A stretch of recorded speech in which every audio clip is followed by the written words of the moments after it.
ಒಳಗ ನಿಮ್ಗೆಲ್ಲ ಸುಳ್ಳು ಹೇಳ್ಯಾರ.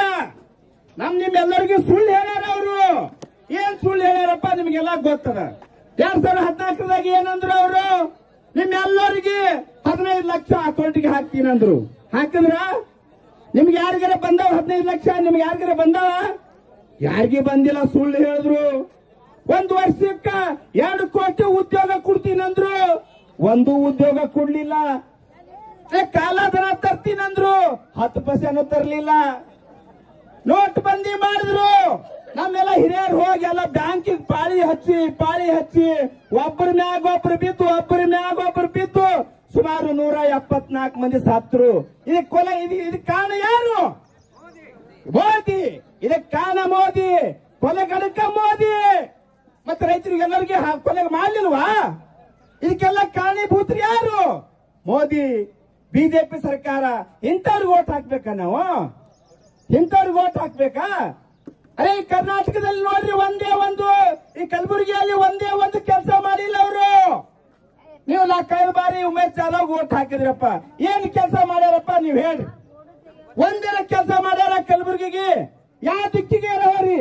ಪೂರ್ವ ಕೋರಿ, ಪಶ್ಚಿಮ ಕೋರಿ, ಉತ್ತರ ಕೋರಿ, ದಕ್ಷಿಣ ಕೋರಿ, ಯಾವ ದಿಕ್ಕಿದ್ರು ಒಂದು ಬಿಲ್ಡಿಂಗ್ ಕಟ್ಸಿಲ್ರಿ, ಒಂದು ಮನೆ ಕೊಟ್ಟಿಲ್ಲ. ಅರೆ ಇವ್ರಿಗೆ ಯಾಕೆ ಹಾಕ್ಬೇಕು ಓಟ್? ನಾವು ಇಂಥವ್ರಿಗೆ ಓಟ್ ಹಾಕ್ಬೇಕಾ?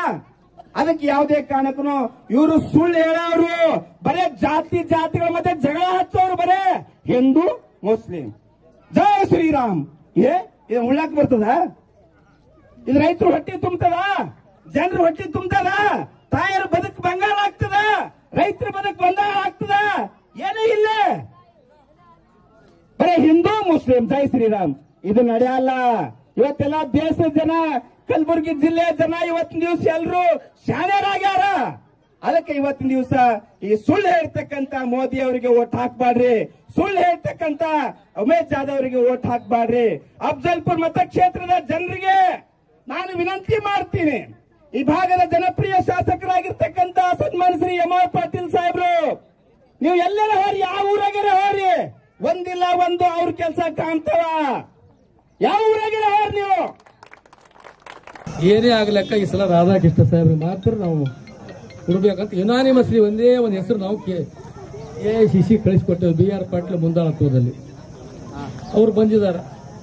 ತಾಯಂದಿರೆ ನೀವು ಸರಿಯಾಗಿ ಕೇಳ್ರಿ. ನೀವು ರಾಧಾಕೃಷ್ಣ ಸಾಹೇಬ್ರಂದ್ರೆ ತಾಯಿಯ ಬಲಿಯಲ್ಲಿ ಗುಣ ಇರ್ತಾವ. ತಾಯಿಯ ಗುಣದಾಗ ತಾಯಿಯ ಹೃದಯವಂತ. ತಾಯಿಯ ಹೃದಯ ಹೆಂಗಿರ್ತದ ಅನ್ನೋದು ಹೇಳ್ತೀನಿ. ಒಬ್ಬ ಮಗ ದಡ್ಡಿದ್ದ. ಏನಾಗಿದ್ರು ಮೊಬೈಲ್ ತಾಯಿಯ ಇದು ಕರೆಕ್ಟ್ ಬಂತು ನೋಡಿ.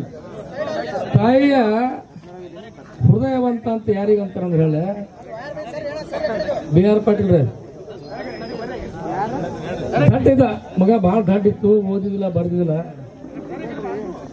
ತಾಯಿ ಲಗ್ನ ಆಗತ್ತಾನ ತಾಯಿ ಬಲಿ ಇರ್ತಿದ್ದ. ಲಗ್ನ ಆದ ಕೂಡಲೇ ತಾಯಿ ಬಿಟ್ಟ ಮಗನ ಸರಿ, ಹೆಂಡತಿ ಸರಿ ಉಳ್ಳಾಕತ್ತ.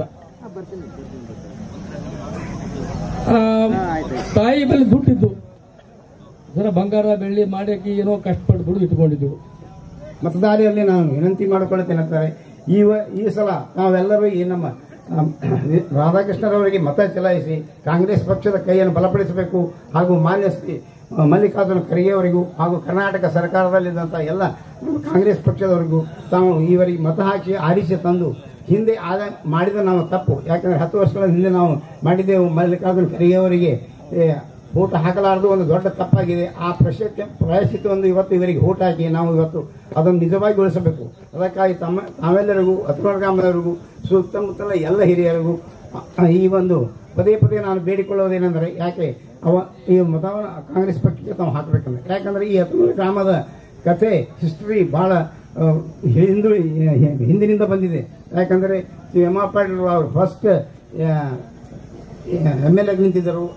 ಆ ಟೈಮ್ನಲ್ಲಿ ಇಲ್ಲಿ ಇವರು ಅಪೋಸಿಷನ್ ಪಾರ್ಟಿದವ್ರು ಬಂದ್ರೆ ಎಲ್ಲರೂ ಒಂದೇ ಒಕ್ಕಟ್ಟಿತ್ತು. ಇಲ್ಲಿ ಒಂದೇ ಒಬ್ಬರಿಗೆ ಯಾರಿಗೆ ಹೇಳ್ತೇವೆ ಅವರಿಗೆ ಓಟ್ ಹಾಕಬೇಕು ಅನ್ನೋ ಒಂದು ಪ್ರವೃತ್ತಿ ಇತ್ತು. ಅದೇ ಪ್ರಕಾರ ಈಗಾದರೂ ತಾವೆಲ್ಲರೂ ಅದೇ ಒಂದು ಪ್ರವೃತ್ತಿ ಇಟ್ಕೊಂಡು ಒಂದೇ ಸಲ ನಮ್ಮ ಕಾಂಗ್ರೆಸ್ ಪಕ್ಷ ಸದಸ್ಯಂತ ರಾಧಾಕೃಷ್ಣನವರಿಗೆ ತಾವೆಲ್ಲರೂ ಒಂದಾಗಿ, ಅದರಲ್ಲಿ ತಾಯಂದಿರು, ಹೆಣ್ಣು ಮಕ್ಕಳಿಗೆ ನಮ್ಮ ಕರ್ನಾಟಕ ಸರ್ಕಾರ ಸಾಕಷ್ಟು ಸವಲತ್ತುಗಳನ್ನು ಕೊಟ್ಟಿದೆ. ತಾವು ಅವೆಲ್ಲನೂ ನೆನಪಿನಲ್ಲಿಟ್ಟುಕೊಂಡು ಈ ನಮ್ಮ ರಾಧಾಕೃಷ್ಣ ಅವರಿಗೆ ಹಾಕಿ, ಯಾಕಂದ್ರೆ ರಾಧಾಕೃಷ್ಣ ಅವರಿಗೆ ನಾನು 35 ವರ್ಷ ನೋಡ್ಕೊತೀನಿ. ಅವರು ಯಾವ ಹಿಂದೆ ಕಾಂಗ್ರೆಸ್ ಪಕ್ಷಕ್ಕೆ ಸಲುವಾಗಿ ಬಹಳ ದುಡಿದಿದ್ದಾರೆ. ಎಲ್ಲ ನಮ್ಮ ಹಳ್ಳಿಗಳಿಂದ ಇರೋ ಪರವಾಗಿಲ್ಲ, ಅವರು ಇರೋದು ದೊಡ್ಡ ದೊಡ್ಡ ಶ್ರೀಮಂತರ ಪರವಾಗಿ. ನಮ್ಮ ರೈತರ ಸಾಲ ಮನ್ನಾ ಮಾಡಬೇಕು ಅಂತ ಹೇಳಿ ನಾವು ವಿನಂತಿ ಮಾಡ್ಕೊತಾ ಇದ್ದೀವಿ. ಯಾಕಂದ್ರೆ ಸಾಲ ಮುಟ್ಟಿಸ್ಲಿಕ್ಕೆ ಸಾಧ್ಯವೇ ಇಲ್ಲ. ಆದ್ರೆ ಇವತ್ತು ನಮ್ಮ ಸಾಲ ಎಷ್ಟಿದೆ ಅಂದ್ರೆ ವರ್ಷ 2022ರಲ್ಲಿ ನಮ್ಮ ರೈತರ ಸಾಲ ಒಟ್ಟು 18,800,500 ಕೋಟಿ ರೂಪಾಯಿ. ಬಂಡವಾಳಗಾರರದು ಸಾಲ 14 ಲಕ್ಷ ಕೋಟಿ ರೂಪಾಯಿ. ಆ ದೊಡ್ಡ ದೊಡ್ಡ ಶ್ರೀಮಂತರ ಸಾಲ ಮನ್ನಾ ಮಾಡಿದ್ರು. ಎಷ್ಟು? 14 ಲಕ್ಷ ಕೋಟಿ ರೂಪಾಯಿ ಶ್ರೀಮಂತರ ಸಾಲ ಮನ್ನಾ ಮಾಡೋದು. ಕಾರ್ಖಾನೆದಾರ ಸಾಲ ಮನ್ನಾ ಮಾಡೋದು. ನಮ್ಮ ರೈತರ ಸಾಲ ಮನ್ನಾ ಮಾಡಲಿಲ್ಲ. ಇವತ್ತು ಅವರು 21 ಜನಕ್ಕೆ 48 ಲಕ್ಷ ಕೋಟಿ ಸಹಾಯವನ್ನ ಮಾಡಿದ್ದಾರೆ. ಇದು ಬೇಕಾಗಿತ್ತ? ಇದು ಮಾನ್ಯ ಪ್ರಧಾನಮಂತ್ರಿಗಳು ದಿನಕ್ಕೆ 4 ಸಲ ಬಟ್ಟೆ ಬದಲಾಯಿಸ್ತಾರೆ.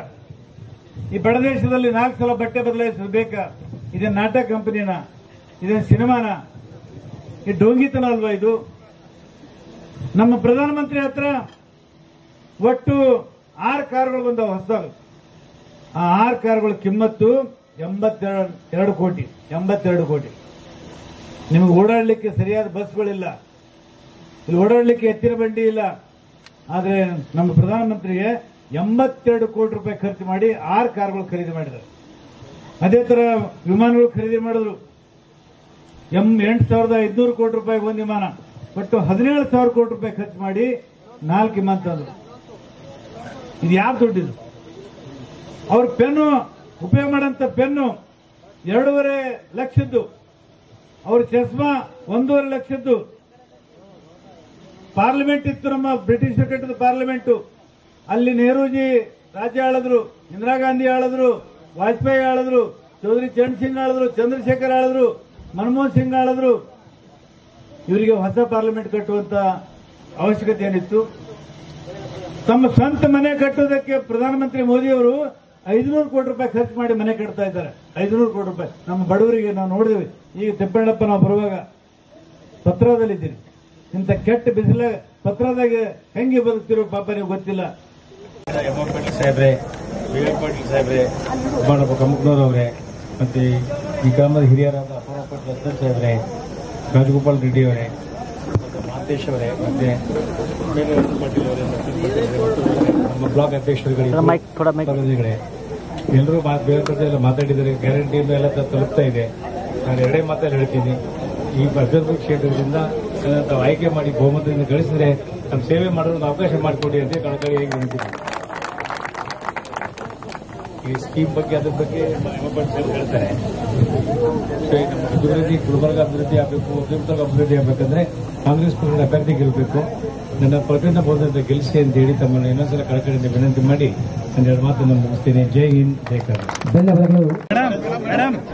मेहताब सैफन साहब, रियान कुरैशी, मोजिन साहब बागवान, रसूल महबूब हजरत, नबीलाल अमीर साहब बागवान, हमीद माला साहब रुटगी, महबूब रुकोड़गी, महबूब बागवान, सैफन साहब बागवान, गुलाब माला साहब रुटगी.